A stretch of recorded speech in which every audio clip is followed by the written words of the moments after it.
ప్రభువునందు ప్రియులారా, మీ అందరికీ ప్రభువును రక్షకుడునైన క్రీస్తు యేసు నామములో శుభం.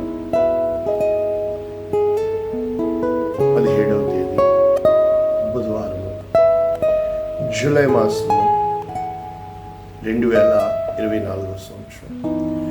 ఈరోజు దేవుడు నీకు ఇస్తున్న వాగ్దానం, నీకు సహాయం చేయవాడను నేనే. ఏమంటున్నాడు? నీకు సహాయం చేయవాడను నేనే. యెషయా గ్రంథము 41:10. ఒక రకంగా చెప్పాలి అని అంటే, మొత్తము పరిశుద్ధ గ్రంథానికి ఏదైనా కీవర్డ్స్ ఉంది అని అంటే ఈ ఒక్క మాటని చెప్పచ్చు. అర్థం ఏంటంటే, దేవుడు నీకు సహాయకుడిగా, అంటే సహాయము అనేది ఎంత గొప్పదో నేను ఇప్పుడు చెప్పి మీకు అనుభవ రూపంలో చెప్పబోతున్నాను. కారణం ఏంటంటే, మన జీవితాల్లో చాలాసార్లు చిన్నదాన్ని పెద్దది చేసుకుంటాం, పెద్దదాన్ని చిన్నగా చూస్తాం. ఈరోజు మనం నేర్చుకుంటున్న ఈ టాపిక్ ఏంటంటే సహాయము. ఈ పూర్తి వచనం ఏ విధంగా ఉంది? యెషయా గ్రంథము 41:10. నీవు నా దాసుడవనియు, నేను నిన్ను ఉపేక్షింపక ఏర్పరచుకుంటుననియు నేను నీతో చెప్పి ఉన్నాను. నీకు తోడై ఉన్నాను, భయపడకుము. నేను నీ దేవుడనై ఉన్నాను, దిగులు పడకుము. నేను నిన్ను బలపరుతును, నీకు సహాయం చేయవాడను నేనే. నీతి అను నా దక్షిణ హస్తంతో నిన్ను ఆదుకుందును. ఇది వాక్యం, రైట్? చిన్న ప్రార్థన చేసుకుని వాక్యం నేర్పిస్తాను. పరిశుద్ధుడా, ప్రేమ కలిగిన తండ్రి, కృప కలిగిన దేవా, నీకు వందనాలు. వాక్యం వింటున్న ఒక్కొక్కరిని, వారి కుటుంబాలని మీ చేతులకు ఇస్తూ, వినగలిగే చెవి, గ్రహించగలిగే హృదయము, అర్థం చేసుకునే మనసు దయచేయమని యేసు నామమున దీవిస్తున్నాము తండ్రి. ఆమేన్. రైట్, మనము ఇప్పుడు నేర్చుకుంటుంది సహాయం. ఇక్కడ కీవర్డ్స్ ఏంటంటే, నేను నిన్ను ఉపేక్షింపక ఏర్పరచుకుంటుని. ఎవడైనను నన్ను వెంబడింపగోరిన ఎడల తన్ను తాను ఉపేక్షించుకొని తన సిలువను ఎత్తుకొని నడవలను.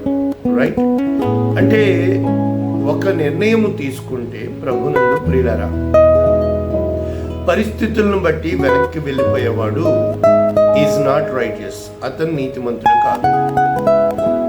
తన శక్తిని చూసుకుని ముందుకు వెళ్ళేవాడు నీతిమంతుడు కాదు. మరి నీతిమంతుడు అంటే చాలాసార్లు మనం అనుకుంటాము, మనము చేస్తున్న మంచి కార్యాలు, మనకి నేర్పించబడిన మంచి విధి విధానాలు. ఒక్క మాటనే చెప్తాను మీకే. మేము కువైట్లో ఉన్నాం కనుక ప్రతిదీ కూడా కుడివైపు నుంచి ఎడం వైపుకి వెళ్ళాలి, రైట్? అయితే మన దేశంలో ఎడం వైపు నుంచి వెళ్ళాలి, రైట్? అదే మనకి ఎడం నుంచి కుడికి చదువుతాం, ఇక్కడ కుడి నుంచి ఎడంకి. మరి ఇప్పుడు మన దేశంలో నేర్పించబడిందే కరెక్టు అంటే, కువైట్లో నేను ఎడం పక్కనే వెళ్తాను, మాకు ఇలాగే నేర్పించబడింది అంటే అది నీతి అవ్వదు. కారణం ఏంటంటే, ఆ దేశంలో ఆ చట్టం ఉంది, ఈ దేశంలో ఈ చట్టం ఉంది. అంటే సింపుల్ ఈక్వేషన్ చెప్పాను. అదేవిధంగా పాపనోడికి చిన్నప్పటి నుంచి చేపలు, నాన్ వెజిటేరియన్ తినకూడదని నేర్పిస్తారు. అది నేర్పించబడింది కనుక ఒక వ్యక్తి తనకి ఏది నేర్పించబడిందో అది కరెక్టు అని నమ్ముతాడు. ఇప్పుడు వచ్చాం మనం పాయింట్, నమ్ముతాడు. అయితే మనము ఒక్కసారి ఇంగ్లీష్ వెర్షన్ కూడా చదువుకుని మనము లోతైన వాక్యం వెళ్తే, Isaiah 41:10, New Living Translation. Don't be afraid for I am with you. ఇదండి, don't be afraid for I am with you. హోల్ దేవునికి పేరు ఏదన్నా ఉంది అంటే గాడ్ ఆఫ్ ఇమ్మాన్యుయేల్, దేవుడు మనకు తోడు. చూసారా? అంటే don't be afraid, I am with you అంటే సహాయము అనేది దేవుడు మొట్టమొదట నీకు ఇచ్చే వాగ్దానం ఏమిటి అని అంటే, నేను నీకు తోడై ఉన్నాను, భయపడకు. ఇది మొట్ట మొట్టమొదటి మెట్టు నీకు ఎవరో చెప్పినట్లు నీ అంతరంగంలో వినబడేది. రెండవది, నీకు తెలియకుండా నీ లోపల ధైర్యము కలిగేది. 3, నీకు తెలియకుండా నీ యొక్క మాటలు, నీ యొక్క హృదయంలో ఒక కొత్త కీర్తన రావడం. ఈ 3 పరిశుద్ధాత్మ దేవుడు నీలోనికి కార్యం చేశాడనడానికి 3 ద బేసిక్ ఫండమెంటల్ ప్రిన్సిపల్స్. అయితే డోంట్ బీ డిస్కరేజ్డ్ అంటే నీవు ఎలా ఉంటుందంటే, ఇప్పుడు నేను చెప్పాను కదా, ఒక నిర్ణయం తీసుకుంటే కాన్సిక్వెన్సెస్ చాలాసార్లు మనం తీసుకున్న నిర్ణయానికి ఎదురుగాలు తగులుతాయి, ఎదురు దెబ్బలు తగులుతాయి. ఒక్కటే గుర్తుపెట్టుకోండి, ఒక్క విషయం గుర్తుపెట్టుకోండి. ఇప్పుడు ఒక ఇల్లు కట్టాలి అని అంటే పునాది తవ్వాలి. పునాది తవ్వుతున్నప్పుడు నీకు ఇలాగ మట్టి తోడైతే వచ్చేదే, అందులో నీకు ఏమేమో అడ్డుపడచ్చు. ఒక చెట్టు మొదలు ఉండొచ్చు, ఒక రాయి ఉండొచ్చు, ఏమన్నా ఉండొచ్చు. కానీ నువ్వేం చేయాలా? నువ్వు పని ప్రారంభించావు కనుక ఖచ్చితంగా ఆ పునాది తవ్వేంత వరకు ఎంత కష్టం వచ్చినా కూడా నువ్వు చేయగలగాలి. ఇదన్నమాట.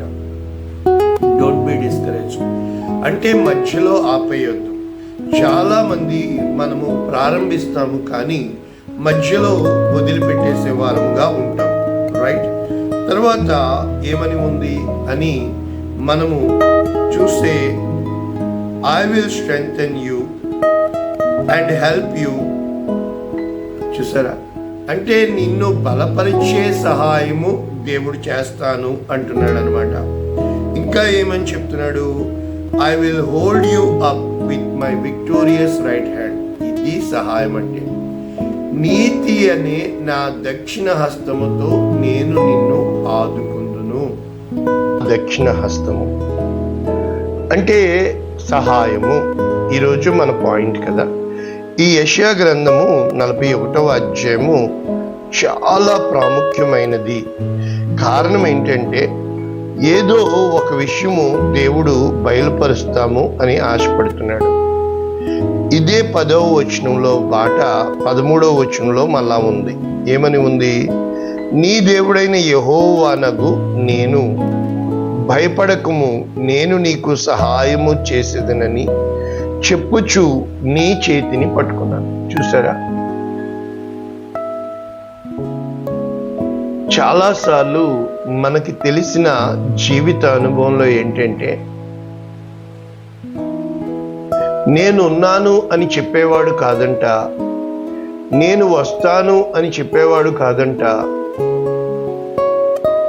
ఒక్కటేనండి, దేవుడు 2 చేతులు ఎందుకు ఇచ్చాడో నాకు తెలియదు, కానీ ఆ 2 చేతులు నీవి. ఒక చెయ్యికి ఇంకొక చెయ్యి సహాయం లేకపోతే దేవుణ్ణి ఎలా వెతికానో నేను పిచ్చిగా నీకు చెప్పాలి అని అంటే, ఒకవేళ నా చెయ్యి లేకపోతే ఎలా ఉంటానని నాకు నేను పరీక్షించుకొని దేవునికి ఆ విధంగా నేను ట్రై చేస్తూ ఉంటా. మీరు చేయాల్సింది ఏంటంటే, చెయ్యి ఎరగొట్టుకోమని నేను చెప్పలేదు. ప్రభా, ఈ పని నేను ఒక్కడనే చేయగలనా? అదన్నమాట. ఇది సహాయం అంటే. అంటే చాలా మట్టుకు నీవు ఒంటరిగా చేయగలిగే పనులు ఉంటాయి, కానీ అంతకు మించి చాలా పనులు ఒంటరిగా చేయలేవు. ఇది జీవిత సత్యం. అంటే సహాయము అంటే, మనం ఏదైనా కష్టంలో ఉన్నాం అనుకోండి, ఎవరైనా వచ్చి ఒక మాట సహాయం కావచ్చు, ఒక చేతుల సాయం కావచ్చు, ఒక ధన సహాయం కావచ్చు, ఒక మంచినీళ్ళు కావచ్చు, దేవుడిలా వచ్చి ఆదుకున్నావురా అంటాం. అంటే సహాయం చేసేవాడిని దేవుడు అంటున్నాం. అదే విధంగా ఒక్క మాటలో చెప్పాలి అంటే, 100 మందిని చంపేస్తే నువ్వు వీరుడు అవుతావు, ఒక్కళ్ళకి ప్రాణం పోస్తే దేవుడు అవుతావు. అంటే ఈ రోజున మన జీవితంలో మనము మేలు చేసి కీడు అనుభవిస్తున్నాం కదా, పర్వాలా. అంటే ఇవన్నీ కూడా దేవుడు తన జీవ గ్రంథంలో రాసి పెడుతున్నాడు. చాలాసార్లు మనుషులు చేసేది, అంటే మనం అందులో ఉన్నాం కదా, సహాయం చేసిన వాడిని చేతకానుడిలా చూస్తాము. మనల్ని నిస్సహాయ స్థితిలో వదిలేసిన వాళ్ళని గొప్ప చేస్తూ ఉంటాం. ఎవరైనా నీకు సహాయం చేస్తే బండ మీద రాయాలి, ఎవరైనా నిన్ను మోసం చేసి దగా చేస్తే, అంటే చేయకూడని చేస్తే అవి ఇసుక మీద రాయాలి. ఇవన్నీ అనుభవంతో పెద్దలు చెప్పినయే. కానీ మన అనుభవాల పాఠశాల కంటే కూడా చాలా కఠినంగా మనకి మనమే జడ్జిలం అయిపోయి జడ్జిమెంట్ చేస్తూ ఉంటాం. కనుక ఈరోజు నేను మీకు నేర్పించే వాక్యం ఏంటంటే సహాయము. నీకు నువ్వుగా చేసుకునేది నీ పని, ఎవరితో అన్నా కలిసి చేసేది. ఎంత తేడా కదా. ఇక ఒకరు వచ్చి నీ కోసం, నీ పని కోసం చేతిలో చెయ్యి వేసి పదా వెళ్దాం అన్న వాళ్ళు, ఆ కార్యం చేసేవాడు దేవుడే. అంటే ఆ సహాయము, ఉదాహరణకి కొండల తట్టు నా కన్నులు ఎత్తుచున్నాను, నాకు సహాయము ఎక్కడి నుండి వచ్చును అని కీర్తన 121 మనకు కంఠస్థం కదా. ఆ రోజున సిక్లగు అనే గ్రామంలో దావీదు, అతనితో ఉన్న మగవారందరూ కూడా వెళ్ళారు బయటికి. ఈలోపు అమాలేకీయులు వచ్చి మొత్తం దాడి చేసి బిడ్డల్ని ఎత్తుకెళ్ళిపోయినప్పుడు ఏం జరిగిందో తెలుసా? దావీదు గుండె పగిలి ఇంకా ఏడ్చుటకు శక్తి లేక, ఒక పక్కన దావీదు స్థితి ఈ విధంగా ఉన్నప్పుడు అతనితో కూడా ఉన్నవారు, అంటే ఇబ్బందుల్లో, ఇరుకుల్లో, కష్టములో, అప్పులలో, బాధలలో వచ్చిన దావీదు సైన్యము దావీదు మీద తిరగబడి రాళ్ళు ఎత్తి దావీదును కొట్టడానికి వచ్చారు. అప్పుడు ఉన్న ఒక్క మాట నా గుండెలు పగిలేటట్లు చేస్తుంది. అంటే ఎవరిని దావీదు నమ్మాడో, ఎవరు తనకి జీవితము అని దావీదు దేవుణ్ణి స్తుతించాడో, దేవుడు పంపాడు అనుకున్నారో, వారే రాళ్ళేసి దావీదును కొట్టడానికి ప్రయత్నించారు. అప్పుడు దావీదు తన దేవుని బట్టి ధైర్యము తెచ్చుకునెను. ఇది నీతి అనే దక్షిణాస్తం. అంటే నేను చెప్పేది ఏంటంటే, ఏ మోషే అయితే వారికి మేలు చేయడానికి అంత శ్రమపడి కష్టపడి పిల్లల్ని పెద్దల్ని ఆ పశువుల్ని అన్నీ వెంట పెట్టుకుని ఎర్ర సముద్రం దగ్గరికి వచ్చేటప్పటికి వాళ్ళు రాళ్ళు పట్టుకుని మోషే మీదకి తిరగబడ్డారు. అంటే తన జీవితంలో ఎవరికి మేలు చేయాలని ఆశపడ్డారో అప్పుడు మోషే, ఆలోచించండి తన హృదయం. దేవుడు చెప్తుంది, మోషే ఎందుకు ప్రార్థన చేస్తున్నావు, సాగిపో. అంటే మీరందరూ మనుషుల్ని చూడొచ్చు, పరిస్థితుల్ని చూడొచ్చు. Can you train up your mind? అంటే నిన్ను ట్రైనప్ చేసుకుంటే ఒకటే గుర్తుపెట్టుకోండి, దేవుడే సర్వశక్తిమంతువాడు. ద గాడ్ ఈ స్టోరీ స్క్రీన్ ప్లే డైరెక్షన్. దేవుడు ఆయా పరిస్థితుల గుండా నిన్ను ఎందుకు నడిపిస్తాడు అంటే తాను దేవుడై ఉన్నాడని. Each and every moment. మీకు ఒక విషయం చెప్పనా, ఆది కాండము నుంచి ప్రకటన వరకు కూడా ప్రతి వర్డ్లో యేసు ప్రభు కనబడతాడు. అది నువ్వు గ్రహించగలిగితే, యేసు ప్రభువు అనేదే రక్షకుడు, ఆయన అభిషేకింపబడిన రక్షకుడు, నీకు సహాయము చేయుటకు. ఏమిటి? ఆయన నీతి నీకివ్వడానికి, ఆయన కృప నీకివ్వడానికి, ఆయన నిన్ను బలపరచడానికి.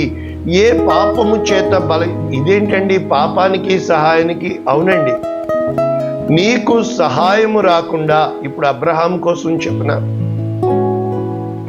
తన భార్యని 2 సార్లు, ఒకసారి అబీమెలెకు, రెండోసారి ఫరో ఎత్తుకెళ్ళిపోయినప్పుడు తనకి మించిన శక్తి గలవాడు రాజు, అతని దగ్గర సమస్తము, బలము, అన్నీ ఉన్నాయి. మరి అబ్రాము ఏ విధముగా గుండె పగిలి అయ్యో ఇప్పుడు నాకెవరు సహాయము చేస్తారు అని అంటే, సహాయము అంటే ఏంటంటే ఒక మనిషి ఇంకొక మనిషికి ఆలోచించండి. అవసరము లేదు అని ఎవరిని అనమాకండి. ముఖ్యంగా ఎవరన్నా పడిపోతే అతన్ని తోలనాడకండి. నేను నా జీవితంలో చూసిన అనుభవం చెప్పిన, నోటి మాట ఎలా దగ్గరికి వస్తారు? నువ్వు ఏదైనా చేసేయి, కానీ మాటలు జాగ్రత్త సుమా. నేను మీకు నేర్పించేది ఒకటే, నాలిక రుచి చెప్తుందో లేదో తెలియదు, కానీ నాలిక నుంచి వచ్చే మాటలు కానీ అవి రుచి కాదు. గుండె పగిలిపోద్ది. కోపంలో కూడా దయచేసి నీ మాటలు జాగ్రత్త. అక్కడ అబ్రాహాము గుండె పగిలి ఏడవడం దేవుడు చూడలేదా? మీరు అడగొచ్చు, అబ్రాహామే కదా నా చెల్లెలన్న. అవును, రాజు సైతము దేవునికి చెప్పాడు. ఈ రోజైనా ఎదుటివాడి తప్పుని ఎత్తి పెట్టడము 2 నిమిషాల పని. అయితే ఏ రోజు కూడా గుర్తుపెట్టుకోండి, చాలాసార్లు కొన్ని కోట్స్ చెప్తాం కదా, దేవుడు పాపమును వ్యతిరేకిస్తాడు, పాపిని ప్రేమిస్తాడు. ఇవన్నీ మనం రాసిన quotes. Marriages are made in heaven, ఇవన్నీ మనుషులు రాసిన కోట్స్ కాదండి.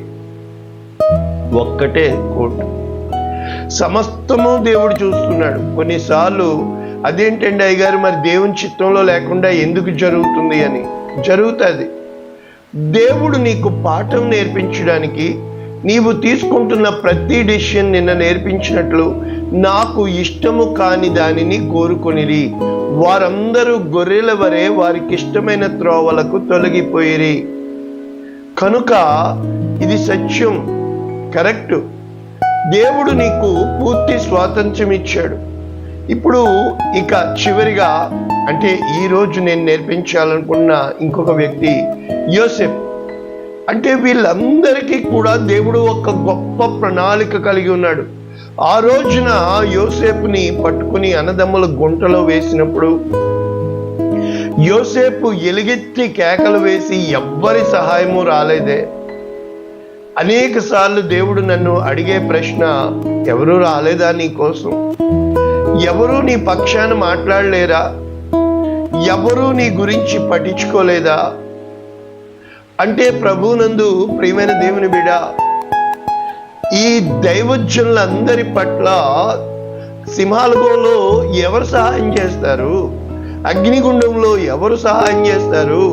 ఈ లోకం నీకు సహాయం చేయటం లేదు అని అంటే నీ గుండె పగిలి కన్నీళ్ళు అయిపోతుంటే, కలవరాల కోటలో ఉపద్రవాల వలయంలో గుండె పగిలి కన్నీళ్ళే సెలయేరులవుతున్నా, నీవే నీవే నీవే నీవే నీవే నీవే నీవే నీవే నీవే నీవే నీవే నా ఆధారము, నిన్న నేడు రేపు అన్ని వేళలా ఉన్నవాడవయ్యున్న యేసు నీవే ఆధారం. ఏదేమైనా ఎవరేమన్నా, ఏ స్థితిలో ఉన్నా, నేనేమైనా, నీవే నీవే నీవే నా ఆధారము. ఒక సీక్రెట్ చెప్పనా,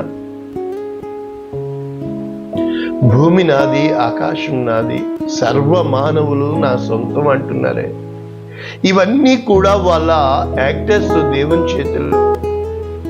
పంపేవాడు ఆయనే, చంపేవాడు ఆయనే. రాళ్ళు పెట్టి కొట్టి స్టెఫన్ని చంపేస్తుంటే గుండె పగిలి ఏడుస్తుంటే ఎవరు సహాయానికి రాలేదే. అంటే దేవుడు అందరి కథ ఒకలా రాయడు. ఈరోజున నేను నా అనుభవంతో నీవు ఎవరిని ఆధారం చేసుకుంటావు? దేవుణ్ణి విడిచిపెట్టేస్తావా, లేక మనిషినే నమ్ముకుంటావా? కదా, కీర్తన 118:8 బైబిల్లో సెంటర్ వర్స్ మనకు తెలుసు కదా, మనుష్యుల సహాయము కంటే దేవుని సహాయం. అబ్రహాము దేవుని నమ్మెను, అది అతనికి నీతిగా ఎంచబడింది. నీకు నాకు నీతి అంటే ఇందాక చెప్పాను, అది కాదు. నీవు ఏ స్థితిలో ఉన్నా దేవుని నమ్మడమే నీతి. మనుషులేమో కళ్ళకి కనబడే వాళ్ళు విన్న దాన్ని బట్టి తీర్పు తీరుస్తారు. దేవుడు ఏమో నీ హృదయాన్ని పగలగొట్టి అనుక్షణము ఇంకా నీవే నాకు దిక్కు అని దేవుని నమ్మడమే నీతిగా ఎంచుతాడు.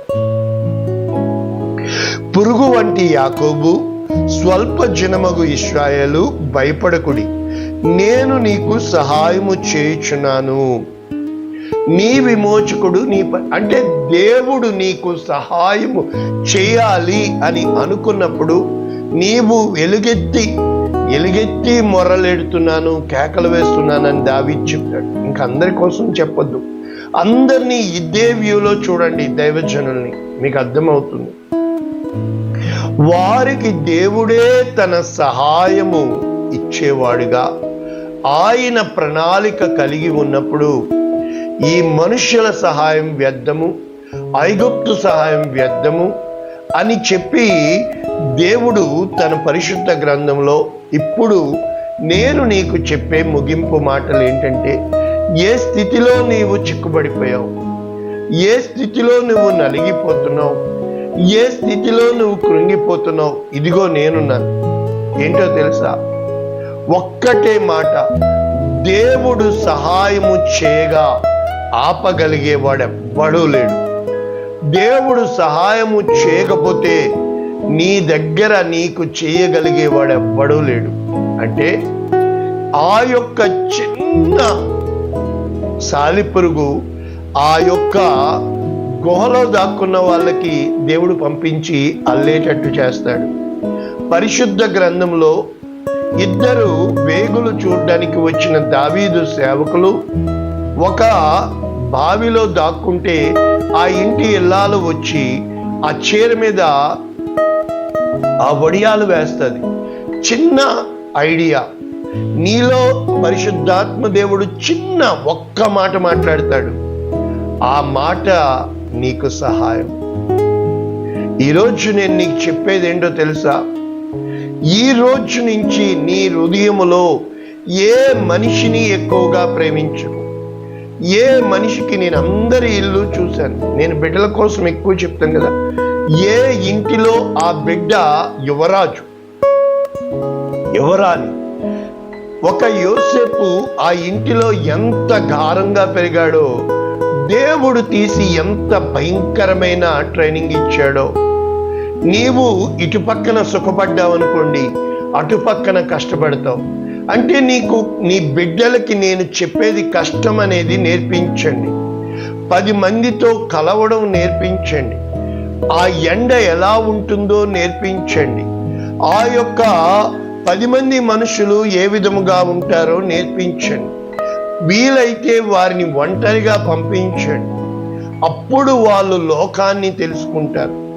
నేను వెళ్ళిన ప్రతి చోట నిజంగా తల్లి చూపించే ప్రేమ బిడ్డల్ని పాడు చేయడం నేను చూడగలిగాను. కనుక ఈరోజు దేవుని యొద్ద నుండి సహాయము ఏ విధముగా పొందాలో నీ బిడ్డలకు నేర్పించండి. నీ యందు భయభక్తుల కంటే దేవుని యందు భయభక్తులు ఉండడం నేర్పించండి. ఇది నేను మీకు నేర్పిస్తున్న వాక్యము. దేవుడు ఈ వాక్యము మన వినికిడిలో దీవించునుగాక. ఆమేన్. కృప కలిగిన దేవా, నీకు వందనాలు. మా సహాయము నీవే అని, ఎబినేజరువి నీవే అని, ఎలియాజరువి నీవే అని, అయా సమస్తము నీవే అని, మాకు తెలుసు. ఉన్నవాడవు అనువాడవు నీవే అని మాకు తెలుసు. కానీ అది మా జీవితంలో సాక్ష్యంగా నువ్వు కోరుకుంటున్నావు. వాక్యం విన్న ఈ తల్లుల్ని, వారి కుటుంబాల్ని, వారి చేతుల కష్టార్జితాన్ని మీ నమ్మకమైన చేతులకి అప్పగిస్తూ ఈ వాక్యం చెప్పడానికి ఎన్ని గంటలు, ఒక రోజంతా కన్నీటితో నింపబడి ఏడ్చి ఈ వాక్యం నేను చెప్పుతుంటుండగా ఈ ఉదయకాలమున నజరేయుడైన యేసునామమున ఈరోజు 9వ తేదీ జూలై మాసము 2012లో మై లాస్ట్ వర్కింగ్ డే. ఆ రోజున స్వరమెత్తి నువ్వు నాతో మాట్లాడావు, ఇదిగో 12 సంవత్సరాలు సంపూర్తిగా నేను ముగించుకుని ఉన్నాను, ఇక నా సహాయము నీవే అని. ఒకవేళ మనుషులు ఇంకా అడుగుతున్నారే ఏమి తప్పు చేసావో అని, అన్నీ ఎక్కువే చేశానని నా హృదయము నీకు సాక్ష్యం పలుకుతుండగా, ఎక్కడన్నా ఆరాధన అస్సలు కాదు, ఎంతకు మించి ఆరాధించాలని అలసిపోయిన రోజులున్నాయి తండ్రి. కాబట్టి న్యాయము తీర్చు దేవుడు నాకుండగా, సహాయము పంపు దేవుడు నాకుండగా, ఈ లోక ఇబ్బందులనేమి చేయలేవని ఈ ధైర్యం వారికి అనుగ్రహించమని యేసు నామమున దీవిస్తున్నాము తండ్రి. ఆమేన్.